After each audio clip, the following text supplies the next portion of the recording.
Okay. I'm Chad Hoffman, and this is my principal and mentor, Jason Deason. I attempted to get in touch with our human resources personnel director, but I did not get in contact with her for this assignment. But we're going to talk about the hiring process. So Mr. Deason will start off on the kind of the hiring process for Calhoun County. Well, there's just like anything else, there's paperwork and things that you have to submit to central office. Your request to post has to be approved by the central office. Then it'll go through that channel, and then it'll get posted on the Teaching Alabama. But this all goes back to units, and we have a units meeting at the end of every school year to see where we are. Because depending on what we have open, it may be able to get filled or it may not. But whenever that time does come that we need something, we do a request to post, whether it's a support personnel, whether it's certified, and we send it into our HR. HR confirms it. They put it on Teaching Alabama, and then it gets posted for 2 weeks. Usually it's posted through Calhoun County schools. It's not usually school specific. Mainly if it's a band director or something that really truly is school specific, it'll say Alexandria High School or Weaver High School, whatever it may be. Otherwise it says Calhoun County schools for a couple of weeks. Once it closes, I'll be able to see who's all applied and then go from there. But that's how it usually goes about getting posted. To get the ball rolling, you got to do a few things. So that's it. Right. So what do you see as far as like the pools, like candidate pools for different positions that you have available? As far as numbers or anything? Okay, well, just in general. Well, before the last year, you're lucky to get 4 people for science or math. But since they've passed the team's contract, you're starting to see a little bit more people that are interested in science and math, and rightfully so. But special ed is always at the bottom of the TP whenever it comes to certain things, and it all depends on whether it's self-contained. If it's self-contained, and I can speak from experience because I taught multi-handicapped kids for 6 years. If you're trying to get somebody that's in that environment, good luck. I mean, it's just, you're lucky to have 2 or 3 people apply. Collaborative setting is a little bit different. It wouldn't shock me if sometime down the road special ed would start getting thrown into the mix of getting a pay bump, because special ed is so difficult to find, and people's numbers are growing.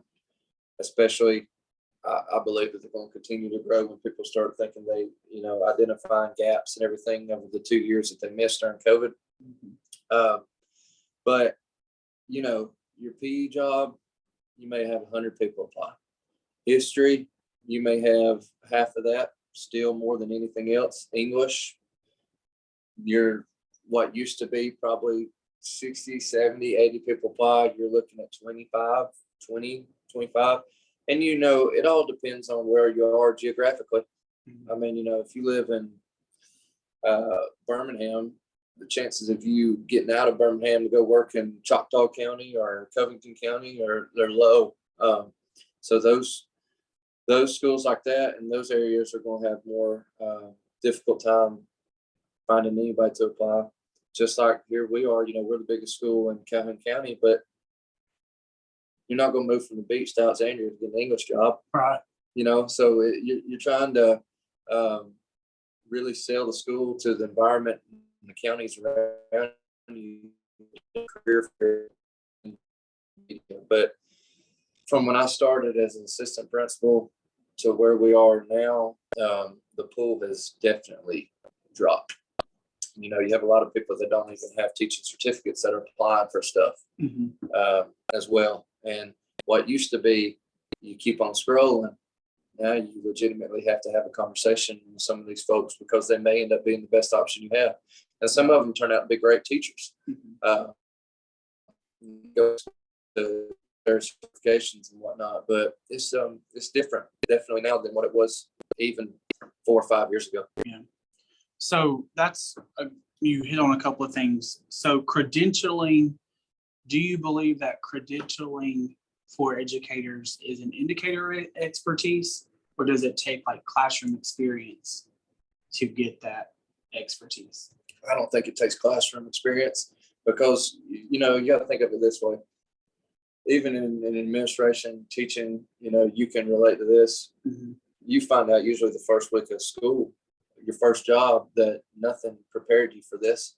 Right. You get stuff thrown at you. Well, this wasn't in, my book. This wasn't in my studies. Mhm. So you rely on the people around you. And if you do have somebody that hasn't had that experience and they come in, you develop a mentor program and make sure that the people in that community and then that PLC, whatever that may be in your school, can provide support, administration, teachers, whatnot. There's a lot of talk right now about how they're lowering the bar Mhm. for the praxis and whatnot. It doesn't matter. It's just like politics. One person can think of a good way to spin it, and then there'll be somebody on the other side of the fence that'll think of a way not to spin it in the right direction. Right.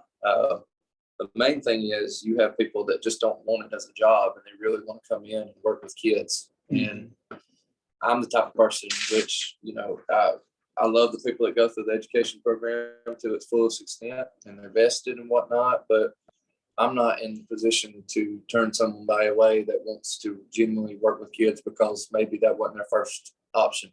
But I do believe that you'll get your experience sooner or later once that bell rings on the first day of school. Right.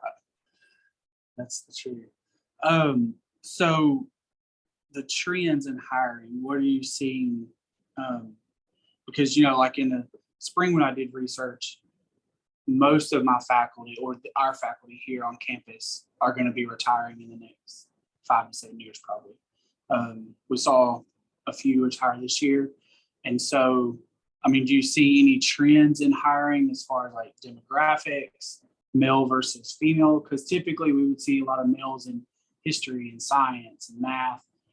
I know after I started in 2009-10, we saw more come to the English side, just for coaching and things like that. But do you see any trends in those areas? Or Well, you kind of hit on it. History used to always think that you'd get 100 people that would apply for it, and they'd all be males, which is not really the case anymore. You've got it's obviously male dominant, but there are females that want in social sciences. But another thing that you hit on too, a lot of times, it's academics and then athletics. The problem is you have to have somebody to coach. And sometimes people that coach in certain positions are already filled by history teachers, English teachers. So in order for a public rural county school to fill it, you've got to fill it with someone in that field. Right. Because, for instance, in Alexandria, there's 3 of us. You can have people transferring in, or you can figure out if there's any males in the elementary school or middle school that can come over here and coach. And as far as I know, there isn't a single male that works at the elementary school. Right. So you have to look at your own numbers and your own demographic to figure out how you want to spin it, because it's not based off of what you want. Sometimes it's what you need. And, like I talked about earlier, special ed, that's big, when you have a job opening for special ed, whether it be collaborative and especially AAS, it's really hard to find somebody for those positions, because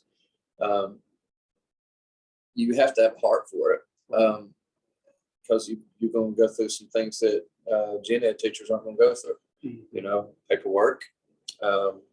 You may get slapped, you may get stuff thrown at you. It's just a different world. And I can speak freely on that because I lived it. And I used to hate it when people would say, you have the heart for this. Because no, I just love the kids. But you have to have some kind of mindset going into that it's going to be different than the rest of your school, when you have to genuinely have a love for those kids. And that's why special ed is so difficult to find people to go into it, because of the extra grunt work. That's why I was talking about earlier. it wouldn't shock me if the next thing that comes down the pike from the state department as far as raises or whatnot, special ed's got to be included in that mix. Right. You know, but I'm also no man on the totem pole. Give it to one or two content areas. Why not give it to all of them? You know, but I don't get paid to make those decisions. Right. But you know, when you start talking about trends and stuff, it depends on your community, depends on where you're at, and it depends on what you have open. You know, if you have a history job open at a school, a lot of times people are going to be like, "Oh, well, that's going to be a coach." It's not. No, it's not the way it really operates now, because that pool shrank. I mean, you know, you're going from 100 people applying for history to 20 or 30, and if you have a couple males that come in, they're good coaches, but you don't believe that they're going to be the best person for your classroom, and there's a woman that is, you can figure out something else. Right. But it's across the board. It's not what the pool has gradually deflated over the years, but state's trying to make it better for everyone. You know, they are putting in the effort. You know, we have the biggest budget in history ever coming up. How they're going to sustain it, we'll see. You know, but like I said, it's just day by day, trying to hire the people that you know that you believe they're going to be the best people when you're for your kids and for your community, and then after once you get on board, you got to figure out a way to retain them. Right. Yeah, a friend of mine opened a brand new school in Frisco, and that's what he was saying is even when you get down to the nitty gritty, even in Frisco, Texas, and you're trying to look for one person for one spot, it's difficult. So, you know, and they're populated. And so it's like, you know, that's here in rural Alabama. I mean, we're dealing with the same concept. So, last thing, just to kind of close up, what, like, any final thoughts on like our current state of affairs for hiring or education in general when it comes to personnel? You know, I think we need to do a better job as educators in the field on the grassroots, not college, but high school, of making teenagers want to be teachers. Mm-hmm. You know, having a teacher program for our young kids, you know, because you talk to these kids all the time and they talk till they're blue in the face about how teachers made an impact on their life. And a lot of times teenagers, all they see is dollar signs. I want to be this and that. And they look at what the salary is at the very top of the chart. Mm-hmm. Like, you know, for instance, around here, all the males I want to go to Alabama Power. I can make six figures. Mm-hmm. You can in 20 years. You're not going to make it right now. And you can make a very good living off of a teacher's salary. The insurance is great. There are a lot of perks, and you get to change lives, and they see that because they're getting changed by teachers and people every single day. Right. So I feel like we need to start doing a better job of promoting education, because the problem is social media and everything else, as good as it can be, it can be detrimental too, because it's really, there's not any clickbait for positive things education related. You know, but if you're scrolling through social media and you see something negative about education, everybody's going to click on it, Mm-hmm. whether it be something inappropriate that happened at the school, whether it be something that involved the school, derogatory, you know, whatever it may be, people are going to click on that. Right. But if you were to say, I was in your high school, did this, in a positive light, the people from here may jump on board and read that, but nobody else is going to care about it. It's just going to keep on scrolling. That's the world that we've created, that negative. People are so desensitized to stuff now that it's really tough to get on board with positivity. And, you know, I'm not all unicorns and rainbows. There's negatives to education, but Mm-hmm. we got to do a better job of trying to reach these kids that are super smart. They're really bright in these subject areas, thinking about getting them to come back to the communities and give back and teach, and quit making it sound like education is so just awful. You know, media folks need to help with that too. You know, they need to start promoting education just as much as we do in schools. It's just more of a complacency issue, you know, Right.